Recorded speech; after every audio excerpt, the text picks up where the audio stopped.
এই সময় এমন এক নেতার প্রয়োজন, তিনি শুধু পারে এই অন্ধকার সমাজকে আলোর রাস্তায় পরিচালিত করতে। তোমরা কি সেই নেতার সন্ধান দিতে পারো? আমি পারি সেই নেতার সন্ধান ও পরিচয় দিতে। তিনি 1987 সালে ফুরফুরা শরীফের পীর পরিবারে জন্মগ্রহণ করেন। ছোটবেলা থেকে দুরন্ত জেদি ছিলেন। তিনি আলিয়া বিশ্ববিদ্যালয় থেকে থিওলজিতে এমএ পাশ করেন। ধর্মীয় বিভাগে মাওলানা পাশ করেন। শিক্ষা জীবন শেষ করে তিনি ধর্মীয় সভায় বক্তব্য রাখতে শুরু করেন। তাঁর আচার ব্যবহারে মানুষ মুগ্ধ হয়ে ওঠে। তিনি রাতের ঘুম হারাম করে গরিব, অসহায়, পিছিয়ে পড়া মানুষের কথা ভাবতে শুরু করে।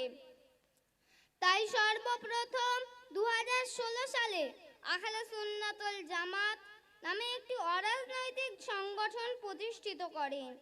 এই সংগঠনের মাধ্যমে সমাজের অসহায় মানুষের সেবা, মাদ্রাসা, মক্তব, মেধাবী ছাত্রদের অর্থদান এবং নিপীড়িত মানুষের কণ্ঠ হয়ে ওঠেন। জাতি ধর্ম নির্বিশেষে সকলের কাছে প্রিয় হয়ে ওঠেন। তাঁর জীবনের সুখ, শান্তি, আরাম, আয়েশ সবকিছু ত্যাগ করে বাংলার অলিতে গলিতে ছুটে বেড়াচ্ছেন। তিনি রক্তকে পানি করে যে অর্থ উপার্জন করেছেন, সেই অর্থ থেকে 100 বিঘা জমি ক্রয় করেন। সেই জমিতে পিছিয়ে পড়া জাতির জন্য জ্ঞানের শহর গড়ে তোলার কাজে রাত দিন ব্যস্ত হয়ে আছেন।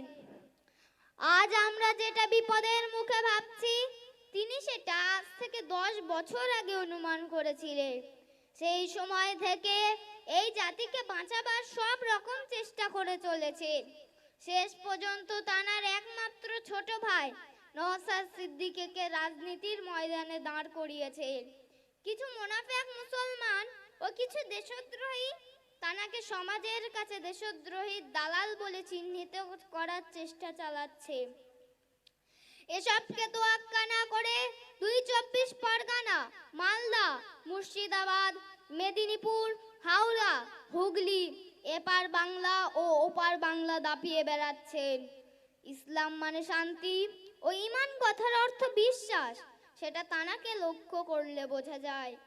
তিনি নীতিতে কঠোর, লক্ষ্যে স্থির, বিশ্বাসে রাসূল, ভরসায় আল্লাহ। তিনি নবীর রেখে যাওয়া মানব প্রেম, ধর্মপ্রেম ও দেশপ্রেম বাংলার লক্ষ লক্ষ যুবকের হৃদয়ে ঢুকিয়ে দিয়েছে। বর্তমান সময় একমাত্র তিনিই আছেন অত্যাচারিত শাসকের চোখে চোখ রেখে অন্যায়কে অন্যায় ও ন্যায়কে ন্যায় বলার সাহস রাখেন। তিনি হলেন অখণ্ড বঙ্গ ও আসামের উলিল আমর মুজাদ্দেদুজ জামান হযরত পীর আবু বকর সিদ্দিকী রাহমাতুল্লাহ আলাইহির চতুর্থ প্রজন্ম। পীর পরিবারের সন্তান হয়েও সকলের কাছে ভাইজান নামে পরিচিত। তিনি আর অন্য কেউ না, তিনি হলেন লক্ষ লক্ষ যুবকের নয়নের মণি পীর মোহাম্মদ আব্বাস সিদ্দিকী ভাইজান।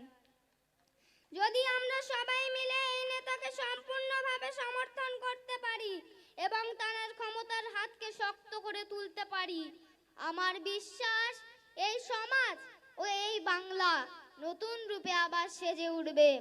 আল্লাহর কাছে দোয়া করি তিনি আমার প্রাণের প্রিয় ভাইজানের শরীর, মন ও সকল দিক থেকে সুস্থ ও সাহায্য করুক, আমিন।